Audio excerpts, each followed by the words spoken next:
घेतलेले क्विकली तुम्हाला शॉर्ट मध्ये सांगते. आणि नेक्स्ट टाइम क्लासून प्लीज ऍबसेंट नका राहू. तुम्हाला माहितीये, तुम्ही स्वतःच बघताय तुमचे फिजिक्सचे पुस्तक नुसतं उघडून बघा दोन्ही पण, की डिफिकल्टी लेवल नेक्स्ट लेवलचं आहे. सिलेबस किती जास्त आहे तुम्ही बघू शकता. कुठे 10वीला फक्त फिजिक्सचे 5 धडेच होते आणि आता 2-2 पुस्तकं आहेत फक्त फिजिक्सची, राईट? आणि एवढी मोठी मोठी.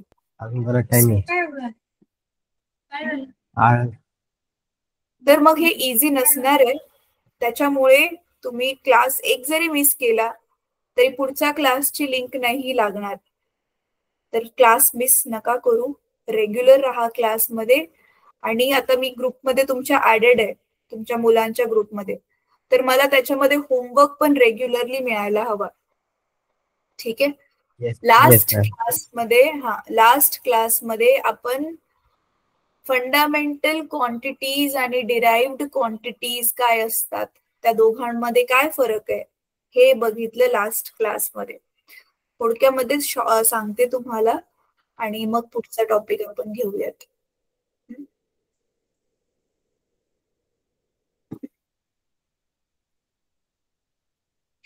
अच्छा, हा मला अजून एक सांगायचंय. कधी कधी मुलांना काय होतं माहितीये का, रेकॉर्डिंग चालू करताना तुम्ही डिस्कनेक्ट होता ऑटोमॅटिकली. असं झालं तर परत रिजॉईन करायचं. मला वाटतं सत्यजित परवा दिवशी असंच झालं का रे तुझ्या बरोबर? सत्यजित दरवेळेस तसं होतं मला. हा, मग प्रत्येक क्लासच्या वेळेस तसं होतंय माझं. हा, मग परत रिजॉईन होत जा बेटा. डिस्कनेक्ट जरी झालं ट्राय करतो मॅडम मी, तरी होत नाही होत. तू मग ईमेलने लॉग इन नाही केलेस का ह्याच्यामध्ये? ईमेलने लॉग इन नसेल केलं तर तसं होतं ते. तुझ्या मोबाईल मध्ये जीमेल असेल ना, तर जीमेल मध्ये कोणाच्या तरी ईमेल आयडी ने लॉग इन कर, मग तसं नाही होत. हा, मग तसं नाही होत. ठीक आहे, चला. सो आता डिराइव्ड क्वांटिटी आणि फंडामेंटल क्वांटिटीज काय असतात आता मी शॉर्ट मध्ये सांगणार आहे. ठीक आहे, मस्त तुमचं टेक्स्टबुक मी शेअर करते. टेक्स्टबुक आणि नोटबुक प्लीज घेऊन बसत जा. हा टेबल पाठ करायला दिलेला हा होमवर्क होता. स्क्रीन दिसते? Yes ma'am. Yes ma'am. हा, बघा, हे फंडामेंटल क्वांटिटीज म्हणजे काय असतात माहितीये का, ज्या पायाभूत आहेत आणि ह्या क्वांटिटीज पासून मग नवीन क्वांटिटीज बनतात, त्याला आपण डिराइव्ड क्वांटिटीज म्हणतो. ठीक आहे, आता तुम्हाला ऑलरेडी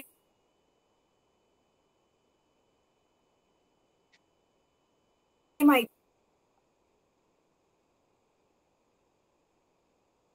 ते बघा, आवाज ब्रेक होतोय मॅम. क्वांटिटी कशाला म्हणतात आणि युनिट कशाला म्हणतात. Yes ma'am. अच्छा, मी काही थोड्या वेळासाठी कॅमेरा ऑफ ठेवते. आता पण तरी पण ब्रेक होतोय? No ma'am. येस मॅम, थोडा.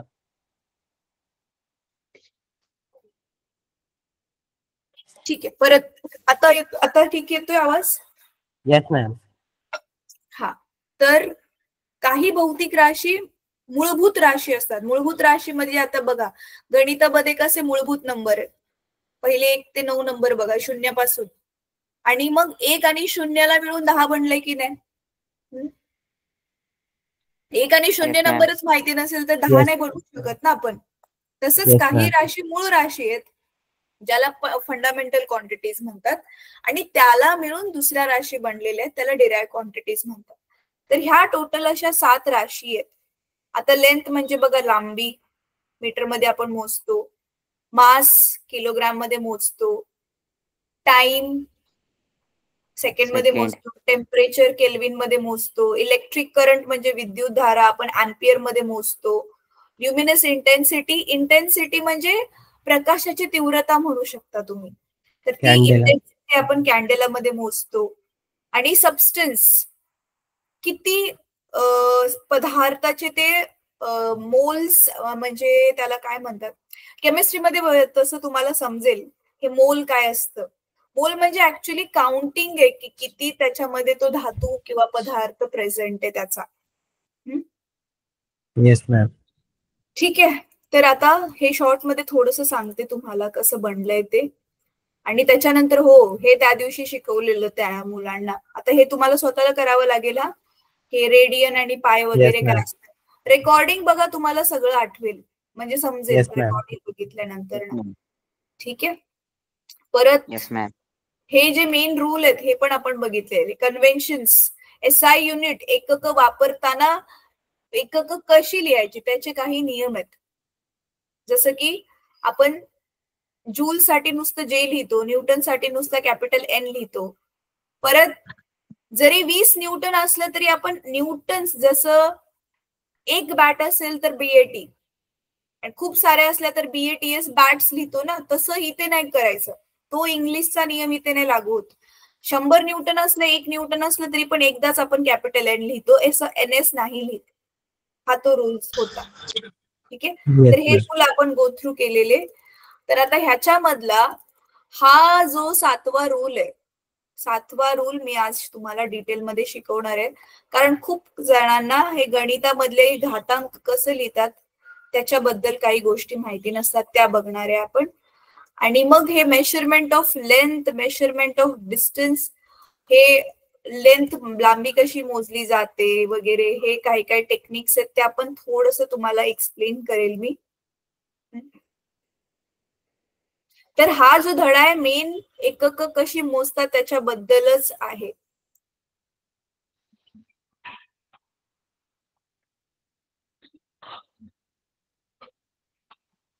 थोडा मोठा आहे, मे बी मी ट्राय करेल की नेक्स्ट वीक मध्ये तरी हा संपून जाईल म्हणून, कारण आपले खूप सारे धडे आहेत आणि आपण स्लोली नाही जाऊ शकत. बरं ठीक आहे, चला काही हरकत नाहीये. मी दुसरी स्क्रीन शेअर करते. तोपर्यंत ना मी दुसरी स्क्रीन शेअर करते, तोपर्यंत हा टेबल कॉपी करा बुक मध्ये.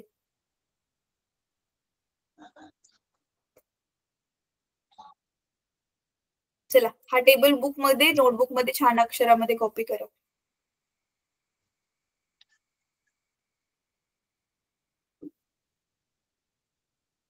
तुम्ही लास्ट जो क्लास अटेंड केलेला सत्यजितचं, तर तसं म्हणायला गेल्यावर हा पहिलाच क्लास आहे माझ्या बरोबर, कारण परवा दिवशी तो जॉईन झाला पण डिस्कनेक्ट झाला. आणि पहिल्या क्लासला प्रथमेश आणि भावेश होता ना रे? हा, भावेश तर आज गायबच आहे.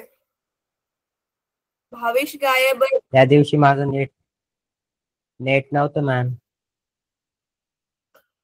अरे तेच मी तुम्हाला सांगते, तुम्ही काही ना काही अरेंजमेंट्स करा, पण क्लास मिस करू नका. Yes ma'am.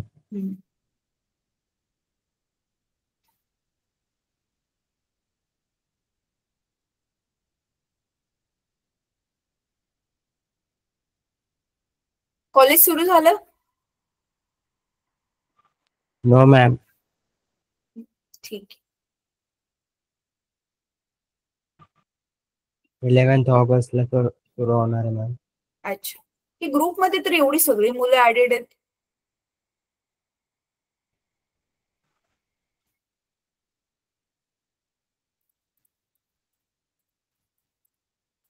आता इंग्लिशच्या क्लासला पण तुम्ही दोघच होता? Yes ma'am. ठीक आहे.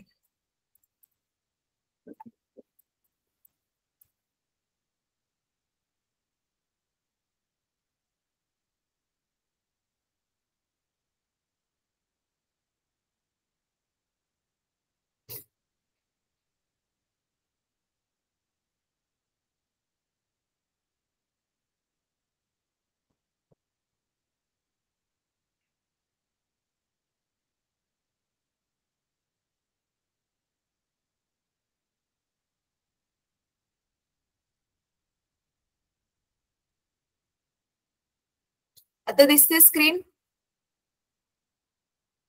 व्हाईट कलरचा बोर्ड दिसतोय? Yes ma'am. हा, आता बघा, फंडामेंटल युनिट आणि डिराइव्ड युनिट काय असते एक एक्झाम्पल देऊन सांगते आणि नंतर आपण दुसरे एक बघूयात. तर समजा एक वस्तू आहे, इथे ए मध्ये आहे, ठीक आहे. ए पासून आता ती वस्तू जी आहे ती बी पर्यंत गेली अशी, ठीक आहे. आता ती वस्तू बी पर्यंत गेल्यावरती दोन गोष्टींचा फरक बदल झालाय तोपर्यंत. एक तर तिची जागा बदलली, तिने जागा बदलली याचा अर्थ तिने काय केले, अंतर कापलंय, right. That means travelled distance. Yes or no? मधनं मधनं मी थोडी इंग्लिश बोलेला कारण तुम्हाला सवय व्हायला पाहिजे.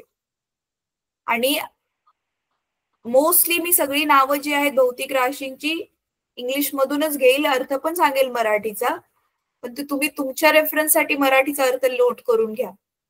तर it has travelled distance, right. ती अंतर कापून गेली आणि ते अंतर कापण्यासाठी तिला वेळ पण लागलाय, राईट. मग अंतर भागिले वेळ काय आहे सूत्र? मग अंतर भागिले वेळ काय बनतं? स्पीड.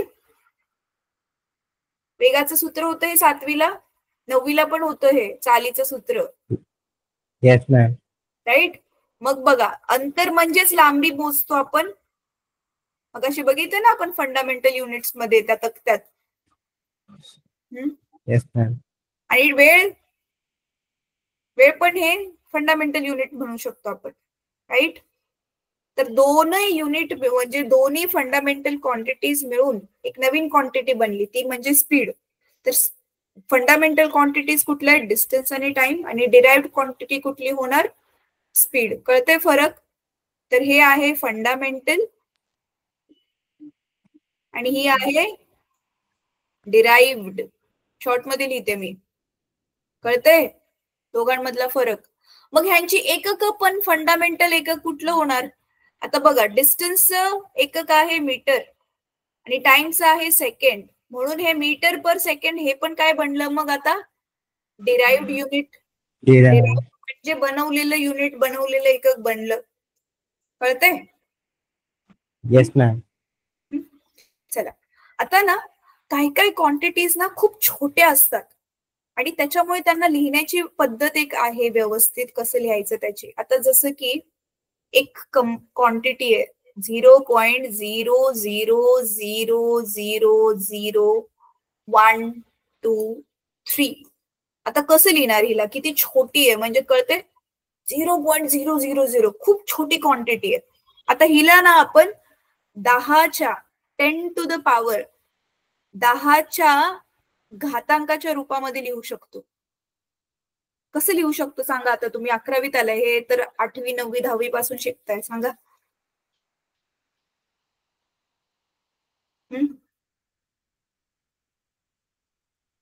प्रथमेश.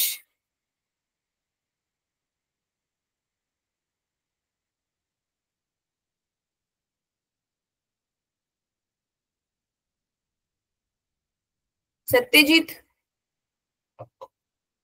कसं लिहू शकतो?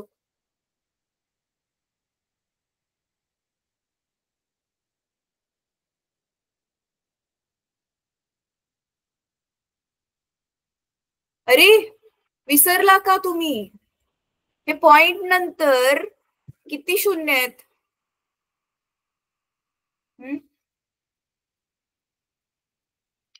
पॉइंट नंतर जेवढे पण घर आहेत आपण तेवढं काय करतो माहितीये ना तुम्हाला? हा पॉइंट ना आपल्याला इथे बघा, नीट आता लक्ष देऊन बघा. आपल्याला ह्याला कसं लिहायचं माहितीये? एक कुठला तर नंबर, पॉइंट, उरलेले नंबर गुणिले 10चा कुठला तरी घात, अशा स्वरूपात लिहायचंय. ती स्टँडर्ड मेथड आहे लिहिण्याची, स्टँडर्ड पद्धत आहे ती लिहिण्याची, नंबर लिहिण्याची, आकडा लिहिण्याची. आता बघा मग मी काय करते, नीट लक्ष देऊन बघा. हा पॉइंट 1 2 3 4 5 6 6 घर मी पुढे घेऊन जाते, म्हणजे मी लिहिणार 1.23. बरोबर आहे? 6 घर मी उजवीकडे गेलीये, म्हणजे मला नंबरची किंमत चेंज न करता, व्हॅल्यू चेंज न करता तसाच ठेवायचा आहे, म्हणून मी इथे लिहिणार -6वा घात. कळतंय? मी उजवीकडे गेलीये ना, तर मला डावीकडची बाजू बॅलन्स करायची म्हणून -6 लिहिणार. कळलं? सिंपल आहे बघा. छोटा नंबर असल्यावरती वजा येणार. हा 0.000 छोटा नंबर आहे ना, मग वजा येणार त्याला 10च्या पॉवरच्या रूपामध्ये लिहिताना. आता सेम वे, आता समजा आज नंबर माझ्याकडे असा असता 1 2 3 0 0 0 0 0 0. आता ह्याला कसं लिहिणार? 1.23 इंटू 10 टू द पॉवर कसं लिहिणार ह्याला? जरा सांगा आता डोकं लावून मला.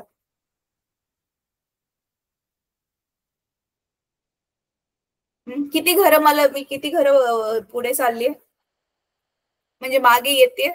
ऍक्च्युली हा नंबर असा आहे म्हणजे इथे पॉइंट असतो माहितीये ना. मोठा नंबर असल्यावरती पॉइंट दिलेला नसतो म्हणजे पॉइंट सगळ्यात शेवटी असतो, राईट?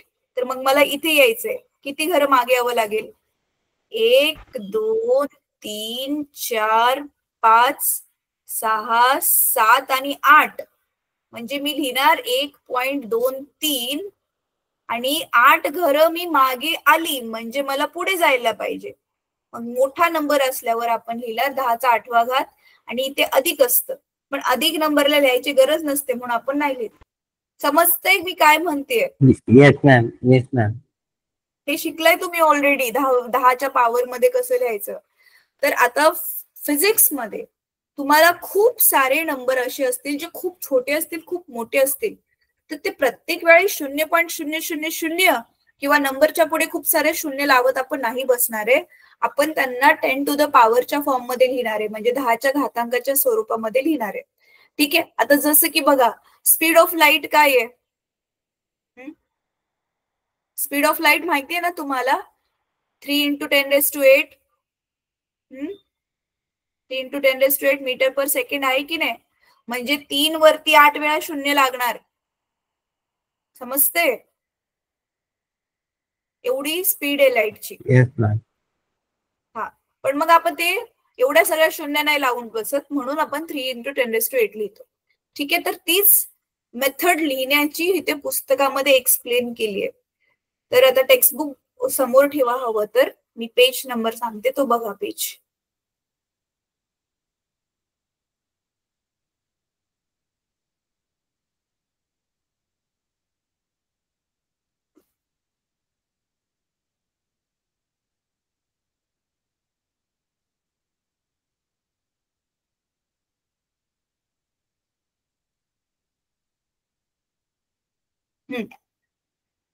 दिसते? Yes ma'am. Yes ma'am.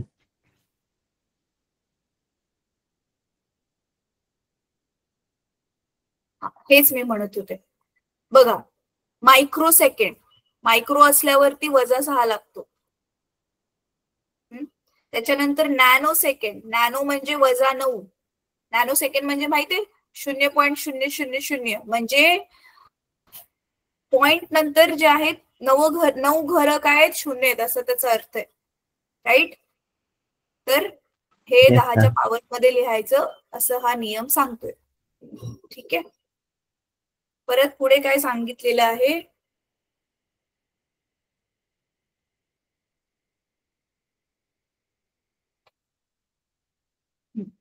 तर आता आपण पुढचं चालू करूयात.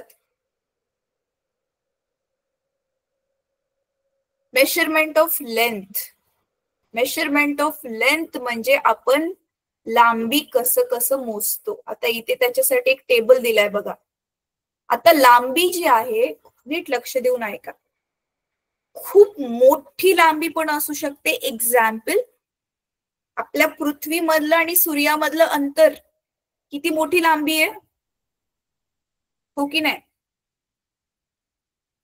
हो की नाही? हा.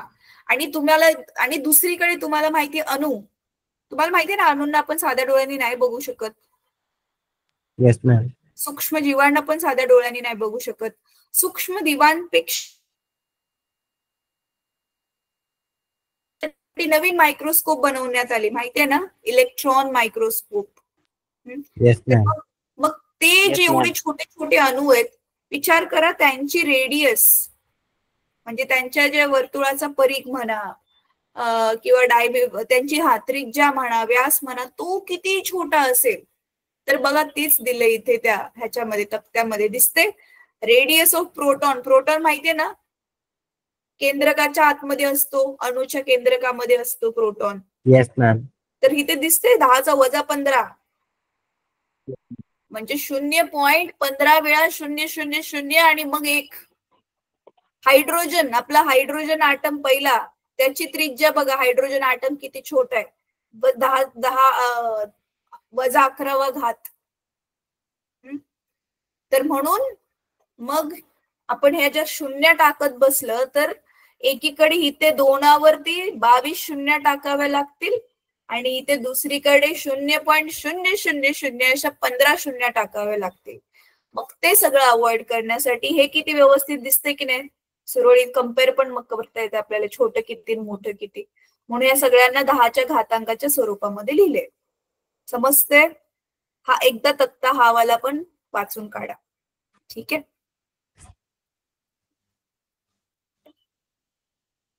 आता इथे बघा, measurement of large distance, parallax method. Large distance म्हणजे हेच. आता तुम्ही कधी विचार केलाय की पृथ्वी आणि सूर्य ह्याच्यामधलं अंतर ह्या शास्त्रज्ञांनी कसं मोजलं असेल?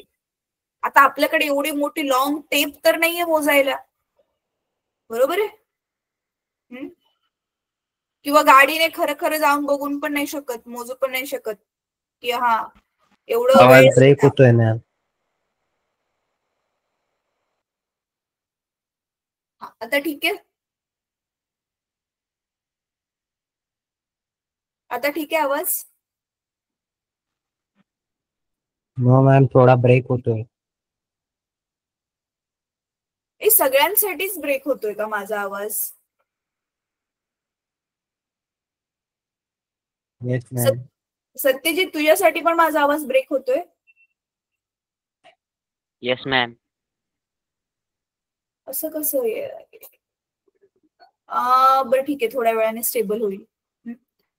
बर, मी हे म्हणत होते की विचार करा की हे शास्त्रज्ञांनी पृथ्वी आणि सूर्य ह्याच्यातलं अंतर कसं मोजलं असेल. आवाज ब्रेक होतोय मॅम. ठीक आहे, थांबे, रिलोड करते, रिजॉईन होते.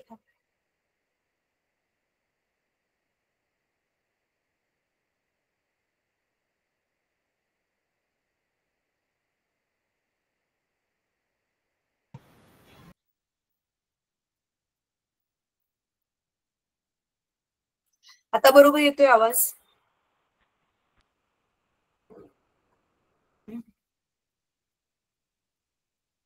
आता आवाज बरोबर येतोय? Yes ma'am.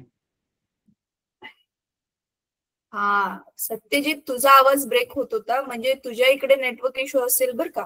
प्रथमेश, तुला येतोय माझा आवाज बरोबर?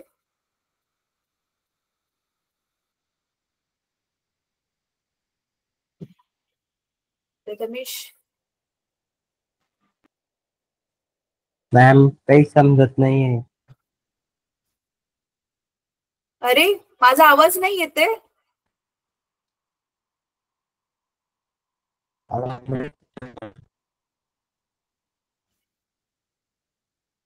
अरे माझ्या इकडे बरोबर आहे नेटवर्क, मला वाटतं तुमच्या तिकडे प्रॉब्लेम आहे नेटवर्कचा.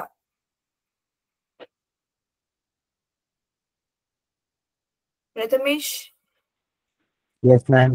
मला इथे कळतंय ना माझा नेटवर्क प्रॉब्लेम असल्यावरती. माझ्या इकडे नेटवर्क बरोबर दाखवते, नाहीतर मला इथे ना असं लिहिलेलं दाखवत असतं की माझं नेटवर्क पुअर आहे म्हणून. तुमच्या तिकडे बहुतेक नेटवर्कचा इश्यू आहे. सत्यजित, तुला पण आता ब्रेक होतोय माझा आवाज? No ma'am. आता बरोबर आहे? हा, आता येतोय ना बरोबर? ठीक आहे. हा, मी म्हणत होते की विचार करा की शास्त्रज्ञांनी ह्या पृथ्वी आणि सूर्यामधलं अंतर कसं मोजलं असेल. एवढं मोठं अंतर, एवढी मोठी तर आपल्याकडे ती मोजण्याची टेप तर नाहीये ना डेफिनेटली. आणि पहिली गोष्ट, सूर्यापर्यंत जाणार कसं? जळून जाईल ना माणूस अंतर मोजायला. मग काय केलं असेल ह्यांनी? काय केलं असेल मग ह्यांनी? काय वाटते तुम्हाला? पॅरलॅक्स मेथड यूज केली. पॅरलॅक्स मेथड आता काय असते ते बघूयात आपण.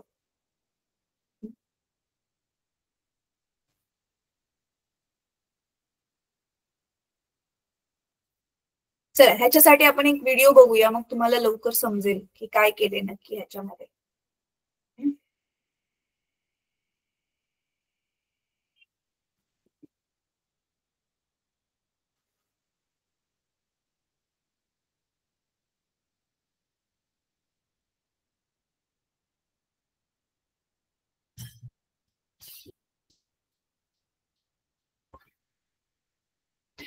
अच्छा, मी ते व्हिडिओ ओपन करते, तोपर्यंत चला माझ्या एका प्रश्नाचं उत्तर द्या.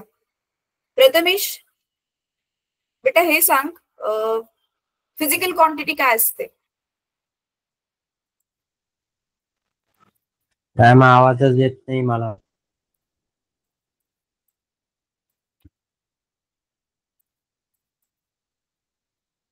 सत्यजित तू सांग.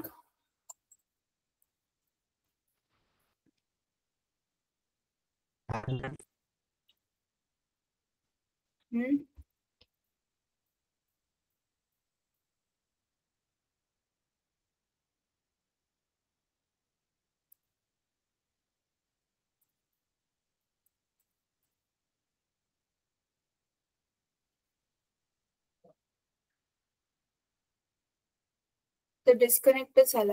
बघितलं, नेटवर्कच इश्यू आहे त्याच्याकडे.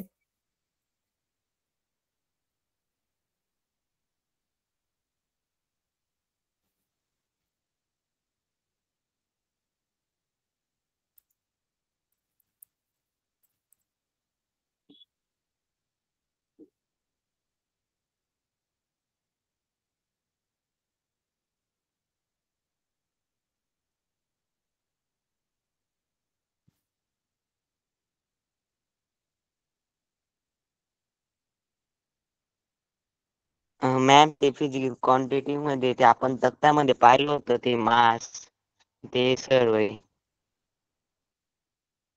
हा बरोबर. ते चला साठवतात. आता आपण Introducing Hailuo. Hi friends, have you ever wondered how astronomers measure the distance to he video English मध्ये असली तरी ना मी हिला हिंदीमध्ये एक्सप्लेन करेल, ठीक आहे? बघूयात आधी. planets and stars that are billions of kilometers away? Today I'm going to show you just using a pencil. So go and get a pencil like this and let's try this together. Hold the pencil in front of your face with one eye closed.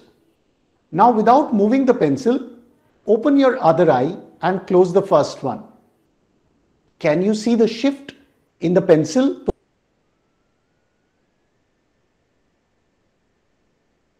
position? This you will see from different angles like this. So the pencil appears to shift. If you consider the pencil and your two eyes, can you see it's going to form a triangle like this? Let's say the distance between your two eyes is 6 centimeters and you measure the angle formed by the pencil at each of your eyes, and it turns out to be 75 degrees as shown in the triangle here. Since the sum of the angles of a triangle is 180 degrees, so the angle at the vertex of the triangle is going to be 30 degrees. इथपर्यंत मी सांगते काय सांगितलं त्यांनी. आपण एका डोळ्याने बघितल्यावरती pencil एका जागे दिसते, दुसऱ्या डोळ्याने बघितल्यावर वेगळीकडे दिसते, बरोबर आहे? Yes ma'am. तर ती शिफ्ट झाली त्याची जागा, त्यालाच म्हणतात पॅरलॅक्स. आपल्या डोळ्याच्या जागेमुळे ती जागा शिफ्ट होताना जी दिसते त्याला पॅरलॅक्स म्हणतात. आता ह्यांनी मग काय केलंय की समजा दोन्ही डोळे उघडे असताना जिथे पेन्सिल आपल्याला दिसते ती एक जागा फिक्स ठेवली, राईट? आणि दोन्ही डोळ्यांपासून त्या पेन्सिल पर्यंत असा त्रिकोण बनवला, कळतंय? दिसतोय हा त्रिकोण? मग पेन्सिल बरोबर प्रत्येक डोळ्याचा जो कोण बनतोय तो 75-75 बनला. आणि त्रिकोणामध्ये तिन्ही कोणांच्या मापांची बेरीज किती असते? 180 अंश, right?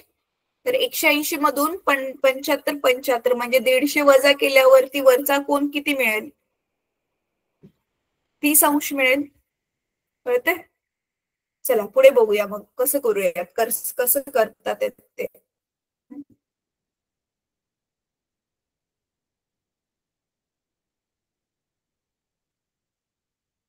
Now you can use some trigonometry and calculate the distance of the pencil from you.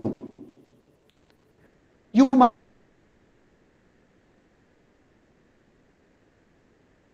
be thinking, why should we use such a complicated way for measuring the distance of a pencil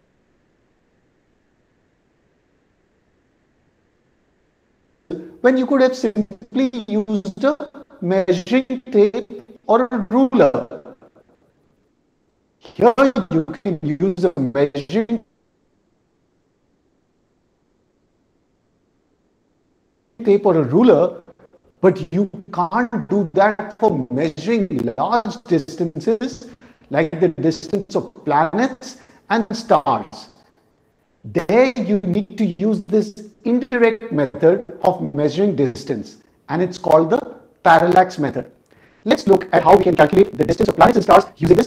सूर्याचं अंतर मोजण्यासाठी आपण पृथ्वीवरच्या दोन वेगवेगळ्या जागेपासून सूर्याला बघणार. समजा एक जण बघतोय इथे मुंबईमधून म्हणजे इंडियामधून आणि दुसरा जण बघतो अमेरिकेमधून. बरोबर आहे.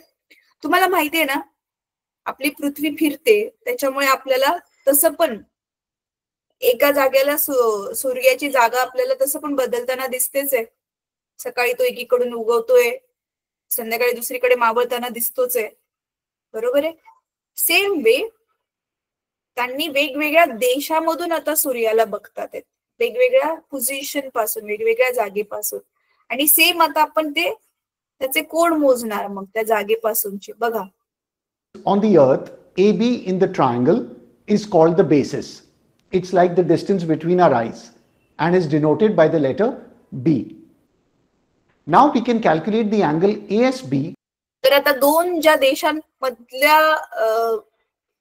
दोन देशांमधलं जे अंतर आहे, ज्या दोन देशांपासून आपण ते सूर्याचं अँगल मोजणार आहे, तर त्या दोन देशांमधलं अंतर किती घेणार आहे? बी. दोन देशामधलं अंतर तर आपण पृथ्वीवरच्या मोजू शकतो. बरोबर आहे. ती आपल्याला अंतर माहिती आहेत ऑलरेडी. आणि मग आता आपण त्याला घेतले ते बी. हे परीक्षेमध्ये विचारतात बरं का, की तुम्ही तुमच्यापासून खूप लांब जो तारा आहे किंवा मून आहे, चंद्र आहे किंवा सूर्य आहे किंवा समजा दुसरा ग्रह आहे, त्याचं अंतर तुम्ही कसं मोजणार पृथ्वीपासून.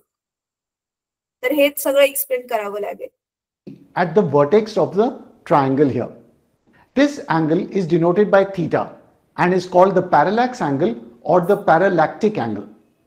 ह्याला नोट करा. त्याला काय म्हणतात? Parallax angle.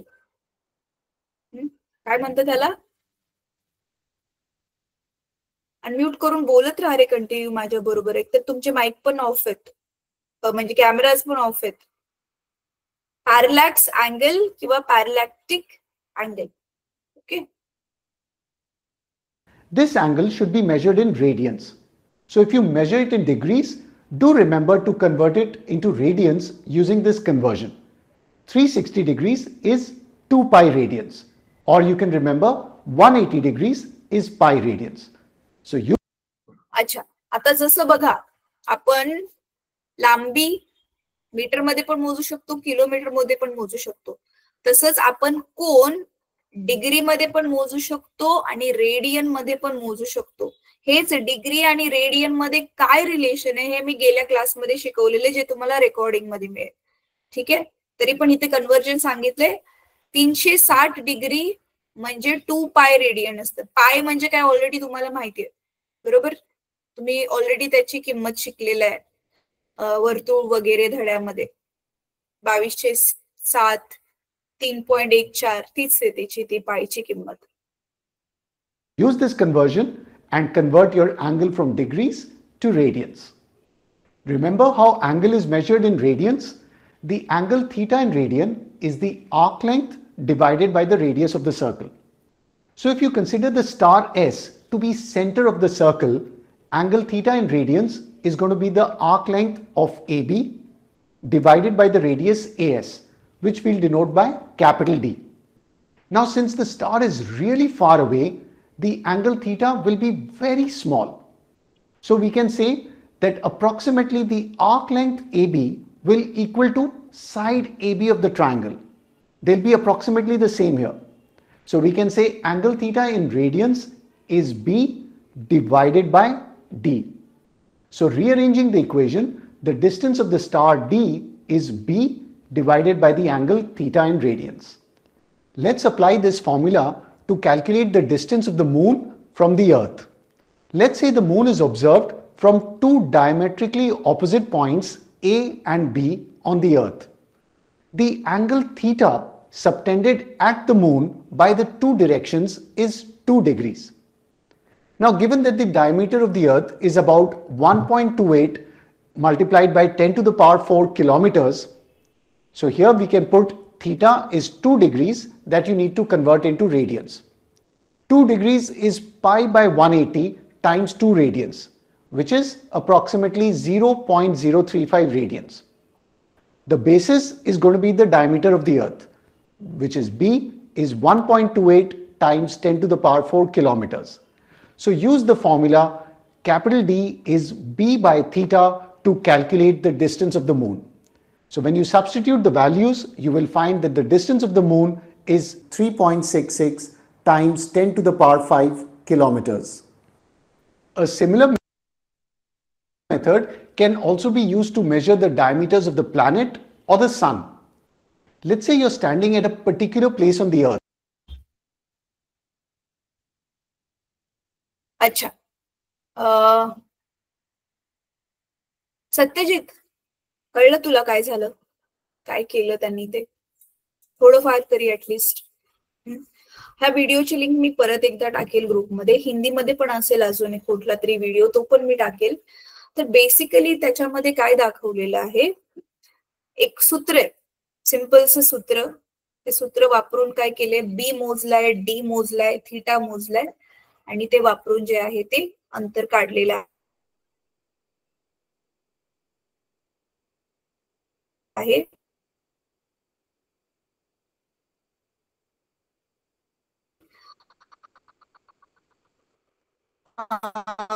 उदाहरण इथे दिलेलं चंद्राचं पृथ्वीपासूनचं अंतर, राईट.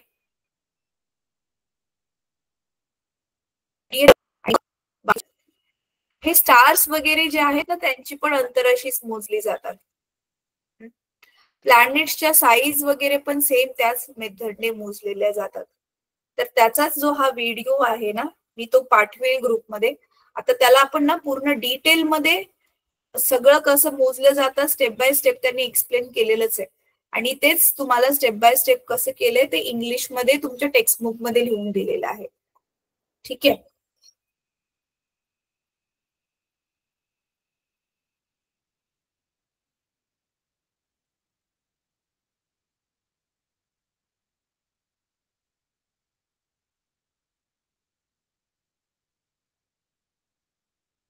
एक मिनिट, मी टेक्स्टबुक शेअर करते.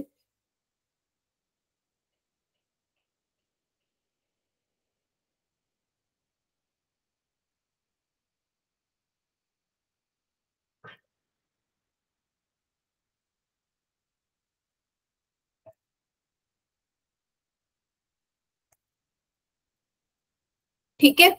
तर आता आपण हा वाला topic, measurement of distance of stars, त्याच्यानंतर measurement of very small distances आणि मेजरमेंट ऑफ लार्ज डिस्टन्सेस. ह्याच्यासाठी तिघांसाठी एक लार्ज डिस्टन्सेस जर आपण बघितलेलं आहे, स्मॉल डिस्टन्सेस साठी पण काय करतात, त्याच्यासाठी ना तुम्ही प्रयोगशाळेमध्ये बघणारच आहात. वर्नियर कॅलिपर्स म्हणून एक नावाचं एक इन्स्ट्रुमेंट असतं. प्रयोग करताना ते कसं मोजायचं ते तुम्ही ऑलरेडी शिकणारच आहात प्रयोगशाळेमध्ये. ठीक आहे. तर हे मेजरमेंट ऑफ लेंथ आपण बघितलं की लांबी आपण कशी कशी मोजतो. आता मेजरमेंट ऑफ मास आणि मेजरमेंट ऑफ टाइम. तर हे जे कसं मोजायच्या गोष्टी आहेत ना, हे सिंपल छोटे छोटे टॉपिक्स आहेत. ह्याच्यासाठी मी तुमच्या बरोबर काही व्हिडिओ शेअर करेल, ते तुम्ही गो थ्रू करा. कारण हे आपण डिटेलमध्ये मी इथे घेत बसले ना की मग आपला सिलेबस खूप मागे राहील. ठीक आहे. तर आता मी तुम्हा दोघांना हे डायमेन्शन आणि डायमेन्शनल अनालिसिस असतं ना, त्याला काय असतं ते मी आज थोडंसं शिकवणार आहे तुम्हाला. तर डायमेन्शन्सला मराठीत काय म्हणतात माहिती नाही, कारण मी पण हे डायरेक्ट हा शब्द 11वी मध्येच ऐकलेला आणि त्यावेळी मी ऑलरेडी इंग्लिश मधूनच सगळं शिकत होते, तर मी त्याला इंग्लिश मधूनच मग लक्षात ठेवलं आणि पाठ केलं. ठीक आहे. तर आता डायमेन्शन्स म्हणजे काय असतात बघा, तुम्हाला सांगते आणि ह्याची गरज कशी पडली. आपण काय करतो ना, डायमेन्शन्स म्हणजे त्यांना लेटर्स मध्ये, आता जसं की मगाशी आपण बघितलं डिस्टन्स अपॉन टाइम, तर डिस्टन्स मोजतोय आपण, जरी नाव डिस्टन्स दिलं असलं तर इट इज ऍक्च्युअली लेंथ आहे, ती लांबी आहे, म्हणून तिला आपण एल ने दाखवणार, एल ने डिनोट करणार डायमेन्शन दाखवताना. जसं की आता ना मी एक तुम्हाला करून दाखवते. हा, जसं इथे ऑलरेडीच केलेलं आहे जे मी म्हणते ते तुम्ही बघता इथे कसं लिहिलंय. आता जसं की वेलॉसिटी वेग म्हणजे डिस्प्लेसमेंट अपॉन टाइम आहे, तर मग डिस्प्लेसमेंट म्हणजेच लेंथ असते, म्हणून लेंथ साठी एल घेतले आणि टाइम साठी टी घेतले. ठीक आहे.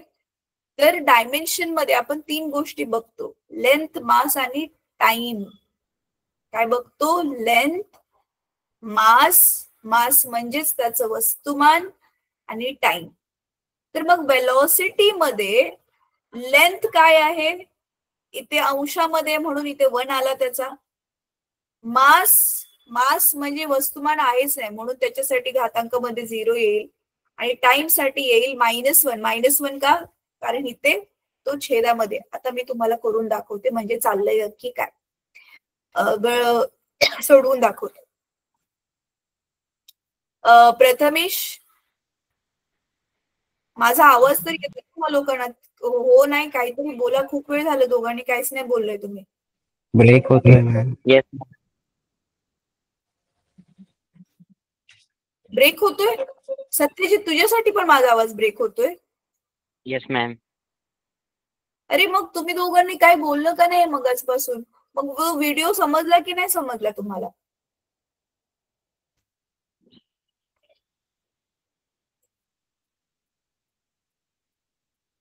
स्क्रीन दिसते? Yes ma'am. हा, आता बघा डायमेन्शन म्हणजे काय असतं बघा. सोपं आहे, खूप सोपं आहे. कुठली पण फिजिकल क्वांटिटी घ्या, राशी घ्या, त्याच्यामध्ये लांबी दिली असेल, मग लांबी कशाच्या रूपामध्ये असू शकते? लांबी रुंदीच्या रूपात असू शकते, उंचीच्या रूपामध्ये असू शकते, 2 वस्तूंमधल्या अंतराच्या स्वरूपामध्ये असू शकते. मग कुठल्या पण गोष्टीची जर लांबी दिलेली असेल तर आपण त्याच्यासाठी कुठलं लेटर वापरायचं? एल. वजन दिलं असेल म्हणजेच वस्तुमान, मास दिलं असेल तर त्याच्यासाठी एम वापरायचं. टाइम दिलं असेल तर काय वापरायचं? कॅपिटल टी वापरायचं. आणि तुम्ही बघचाल खूप साऱ्या गोष्टींमध्ये हाच 3 गोष्टी इन्व्हॉल्व्ह होतात. आता जसे की मगाशी आपण काढलेलं वेग, तर आता लांबीचं स्वतःच डायरेक्ट डायमेन्शन का आपण कसं लिहिणार?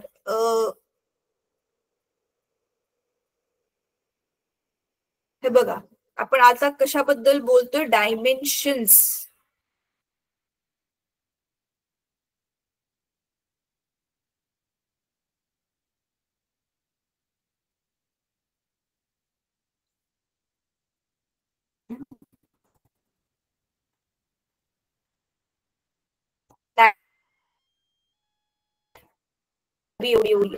ठीक आहे.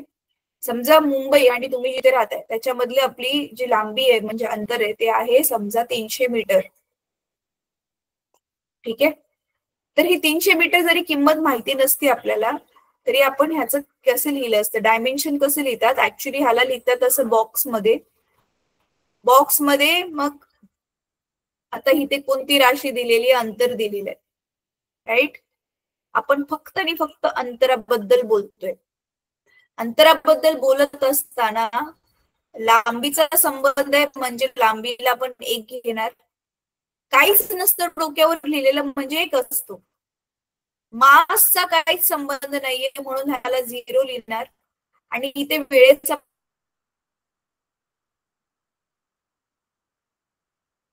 पण संबंध नाहीये म्हणून ह्याला 0 लिहिणार.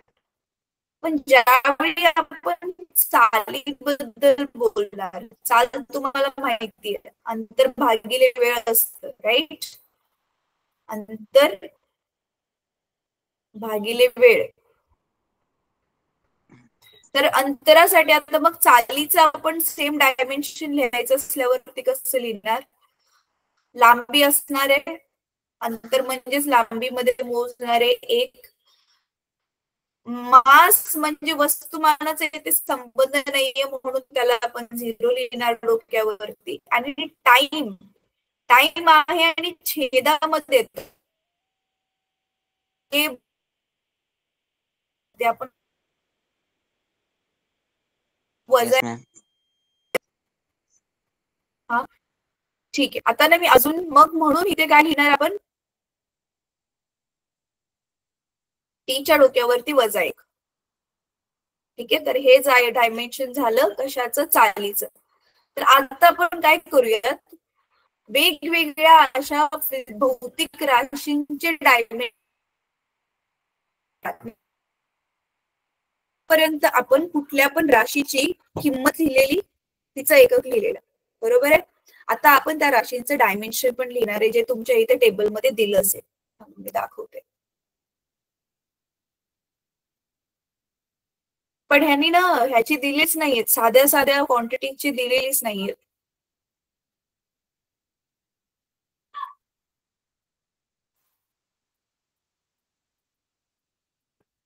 बघा आतापर्यंत काय लिहिलेलं आपण?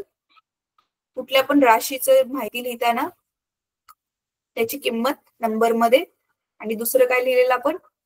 त्याचं एकक लिहिलेलं. आता त्याचं आपण किंमत पण लिहिणार आहे, एकक पण लिहिणार आहे, आणि त्याचं डायमेन्शन सुद्धा लिहिणार आहे. तिसरी अजून नवीन एक गोष्ट ऍड झाली ती म्हणजे तिचं डायमेन्शन. ठीक आहे.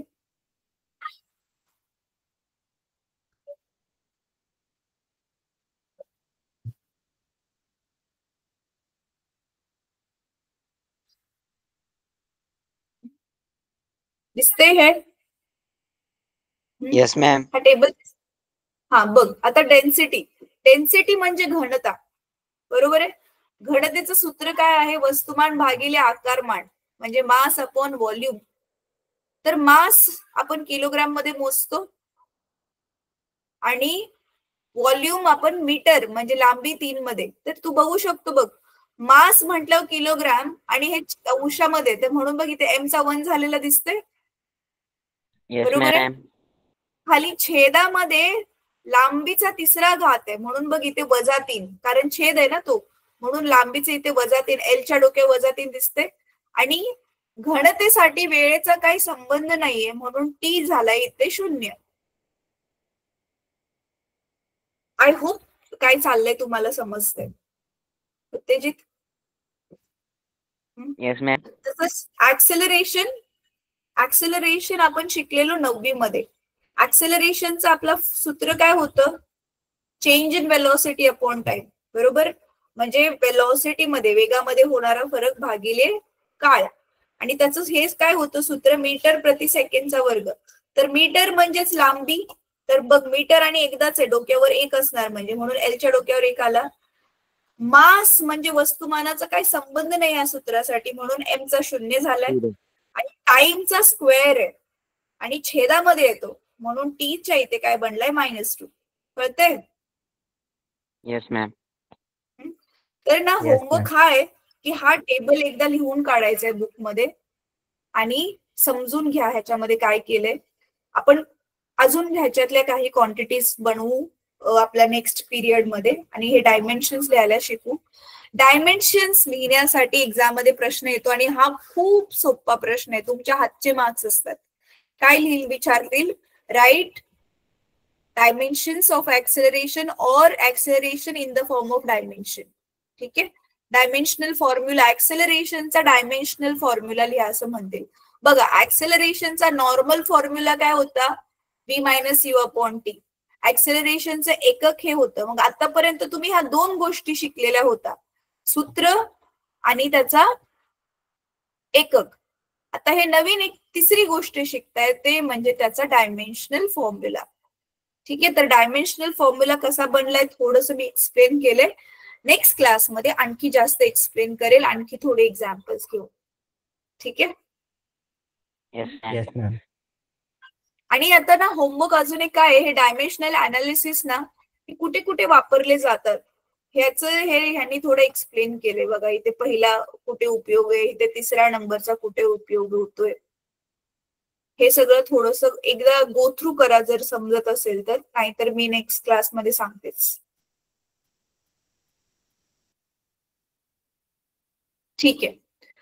चला तर आय थिंक आता आजचा क्लास आपण इथे संपूया. बस झालं एवढं, 9:30 वाजले.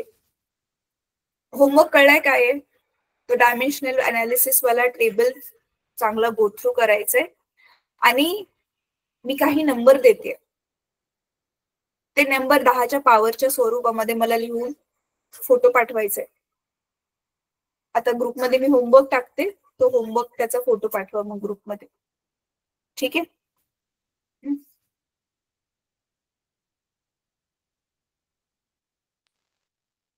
चला बाय मुलांनो, गुड नाईट.